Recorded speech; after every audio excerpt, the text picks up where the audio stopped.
A ver, dice, pasa tranquilo, mi perro no hace nada.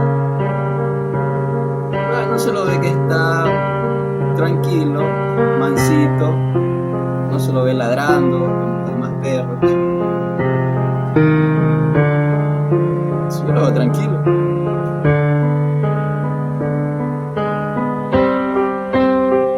Digo, el chico va a entrar despacio.